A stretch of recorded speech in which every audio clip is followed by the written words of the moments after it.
नमस्कार। आज का हमारा विषय है महादेवी वर्मा। आज हम महादेवी वर्मा जी के बारे में बात करेंगे। बच्चों, महादेवी वर्मा वेदना और रहस्य की कवित्री हैं। इनके काव्य में हमें वेदना और रहस्य के बारे में पढ़ने को मिलता है। इन्हें आधुनिक मीरा के नाम से जाना जाता है। आधुनिक युग की हिंदी कवित्रियों में महादेवी वर्मा का महत्वपूर्ण स्थान है। अब हम इनके जीवन परिचय की अगर बात करें तो इनका जन्म 1907 ईस्वी में उत्तर प्रदेश के फर्रुखाबाद नगर में हुआ। इनका बचपन इंदौर में बीता, जहां उनके पिता एक कॉलेज में अध्यापक थे। इनकी माँ धार्मिक प्रवृत्ति की महिला थीं, जो तुलसी मीरा के पदों को तल्लीन होकर गाया करती थीं। इस वातावरण ने महादेवी के बाल मन को बहुत ही प्रभावित किया, जो बाद में उनके गीतों में भी दिखाई देता है। बच्चों, महादेवी ने प्रारंभिक शिक्षा इंदौर से प्राप्त की। बाद में उन्होंने इलाहाबाद में शिक्षा प्राप्त की। 13 वर्ष की आयु में इनका विवाह हो गया और उसके बाद शिक्षा पाने में कुछ गतिरोध आ गया। पति के साथ भी बहुत बेहतर जो जीवन है इन्होंने व्यतीत नहीं इनका हो पाया और 1933 ईस्वी में संस्कृत में इन्होंने एमए किया और एमए करने के बाद प्रयाग महिला विद्यापीठ, जो कि इलाहाबाद में है, वहाँ पर अध्यापन कार्य शुरू किया। हाँ जी, तो हम बात कर रहे थे कि 1933 ईस्वी में संस्कृत में एमए करने के बाद इन्होंने प्रयाग महिला विद्यापीठ, जो कि इलाहाबाद में है, अध्यापन कार्य शुरू किया और वहीं पर ये प्राचार्य बन गई। अपने साहित्यिक जीवन के आरंभिक काल में महादेवी कुछ वर्ष तक प्रसिद्ध मासिक पत्रिका चांद की संपादिका रही। कौन सी पत्रिका? चांद की। साहित्य के साथ साथ इनका दर्शन, संगीत और चित्रकला में भी बहुत ही इनकी अभिरुचि थी। यामा के गीत और चित्र उनकी इस अभिरुचि के ही प्रमाण हैं। इसी पुस्तक पर महादेवी को साहित्य का सर्वोच्च सम्मान ज्ञानपीठ पुरस्कार प्रदान किया गया। भारत सरकार ने भी उन्हें पद्म भूषण से अलंकृत किया। 16 वर्ष की आयु से लिखना प्रारंभ कर वे आजीवन काव्य रचना में लीन रही और 1987 ईस्वी में इनका देहांत हो गया। बच्चों, महादेवी वर्मा जो हैं वे छायावादी युग के 4 प्रमुख स्तंभों में से एक हैं। ये तो आपको पता ही है कि छायावाद के 4 स्तंभ माने जाते हैं, जैसे जयशंकर प्रसाद, सूर्यकांत त्रिपाठी निराला, सुमित्रा नंदन पंत, महादेवी वर्मा। तो महादेवी वर्मा जो हैं जो छायावादी युग है उसके 4 प्रमुख स्तंभों में से एक हैं। इन्हें मुख्य रूप से कवित्री के रूप में ख्याति मिली, किंतु ये एक श्रेष्ठ गद्यकार भी हैं। काव्य के अतिरिक्त संस्मरण व रेखाचित्र, निबंध और आलोचना के क्षेत्र में भी इन्होंने अपना विशेष रूप से योगदान दिया है। अब हम इनकी रचनाओं के बारे में बात करते हैं। इनकी जो रचनाएं हैं उनमें जो काव्य हैं, काव्य में इनकी हैं निहार, जो कि 1930 में प्रकाशित हुआ, रश्मि है 1932 में, नीरजा इनका काव्य संग्रह है 1934 में और सांध्य गीत है जो कि 1936 में प्रकाशित हुआ। इसी तरह से दीप शिखा है जो 1942 में प्रकाशित हुआ।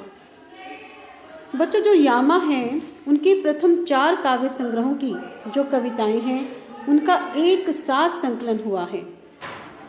अब हम बात करते हैं इनके संस्मरण और रेखा चित्र की।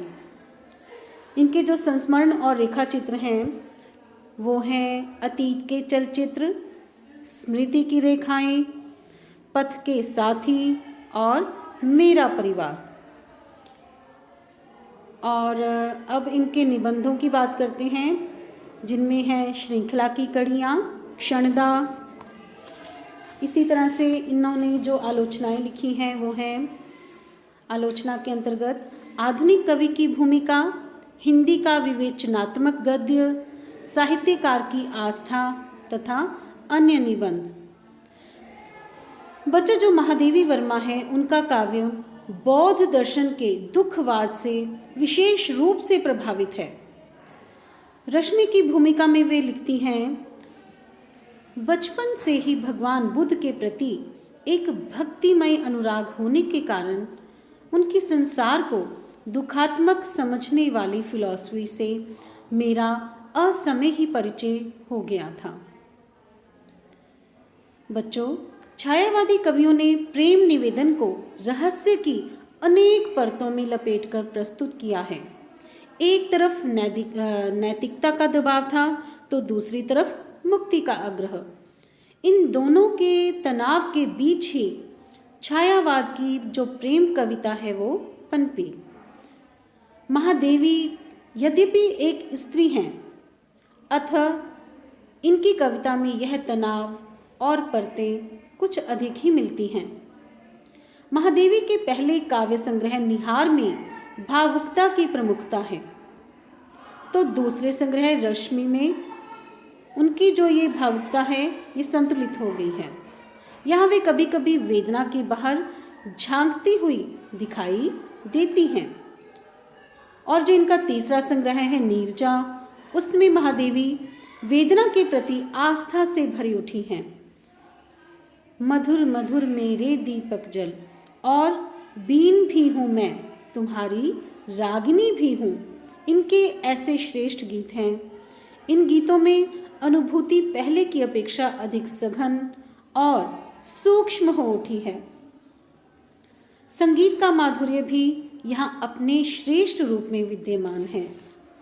और इनका जो चौथा काव्य संग्रह है वो है सांध्य गीत। इस काव्य संग्रह तक आते आते कवित्री की जो आस्था है वो दर्शन का रूप ले लेती है। यहाँ दुख ही कवित्री की साधना है, वही उसका दर्शन है।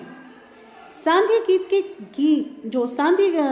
के गीत जो हैं वो कई बार दार्शनिकता के बोझ से बोझिल होकर अपनी सहजता को खो बैठे हैं।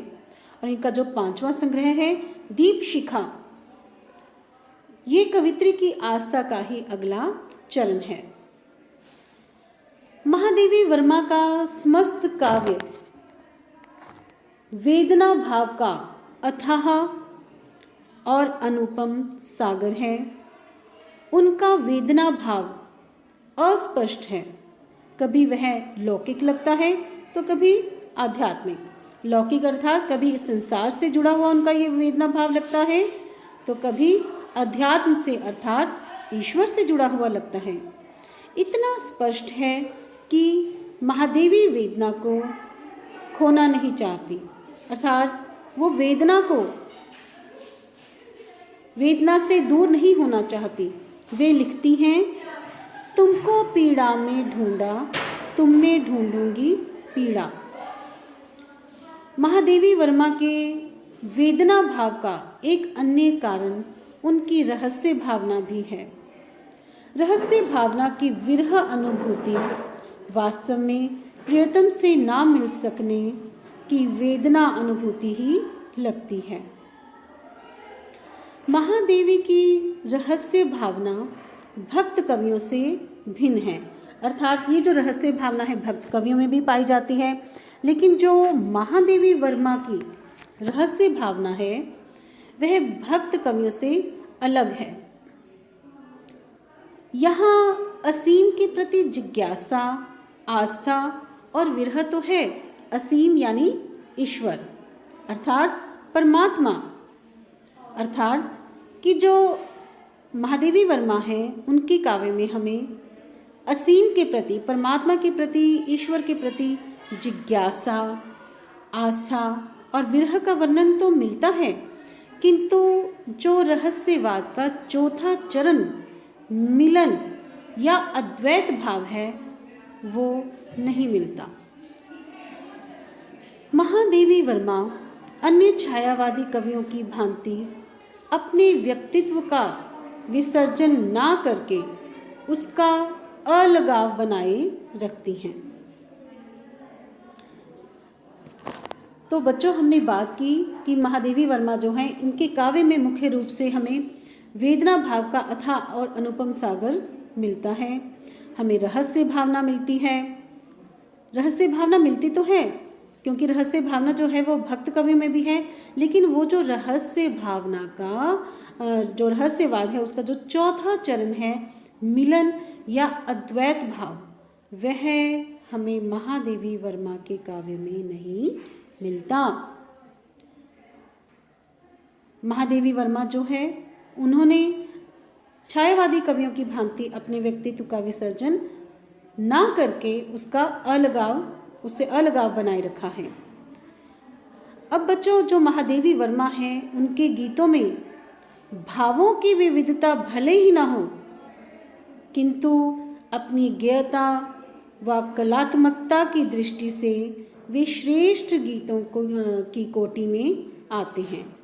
कि यद्यपि उनके गीतों में हमें भाव तो एक जैसे ही मिलते हैं, उनमें अलग अलग भाव नहीं मिलते, लेकिन जो गेयता का तत्व है, कलात्मकता है, उसकी दृष्टि से देखें तो उनके जो गीत हैं वो श्रेष्ठ गीतों की श्रेणी में आते हैं।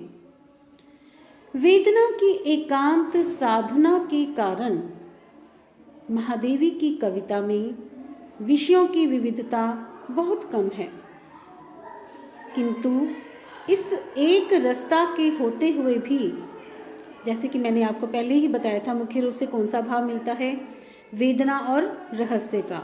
अनेक भाव नहीं मिलते, बहुत अधिक विषयों की विविधता नहीं है, मुख्य रूप से ये वेदना और रहस्य की कवित्री मानी जाती है। तभी तो कहे कि यद्यपि विषयों की विविधता नहीं है, किंतु इस एक रास्ता के होते हुए भी कवित्री ने अनुभूतियों के अनेक आयामों के सूक्ष्म रूपों को सफलता से चित्रित किया है। इनके काव्य में भावनाओं की गंभीरता, अनुभूतियों की सूक्ष्मता, बिंबों की स्पष्टता और कल्पना की कोमलता, सभी तत्व सहज और आकर्षक रूप में मिलते हैं। अर्थात इनके काव्य में हमें गंभीरता के दर्शन होते हैं और जो इनकी अनुभूतियाँ वो गंभीर रूप से गंभीरता, अनुभूतियों की सूक्ष्मता है और बिंबों की स्पष्टता है, कल्पना की कोमलता है। ये सभी जितने भी तत्व हैं ये सब बड़े ही सहज और आकर्षक रूप में मिलते हैं। इनकी अभिव्यंजना पद्धति में लाक्षणिकता और व्यंजकता का साम्राज्य है। कि इनकी जो अभिव्यंजना पद्धति है, यानी कि इनका जो भावों को व्यक्त करने का तरीका है, उसमें हमें लाक्षणिकता और व्यंजकता का साम्राज्य मिलता है।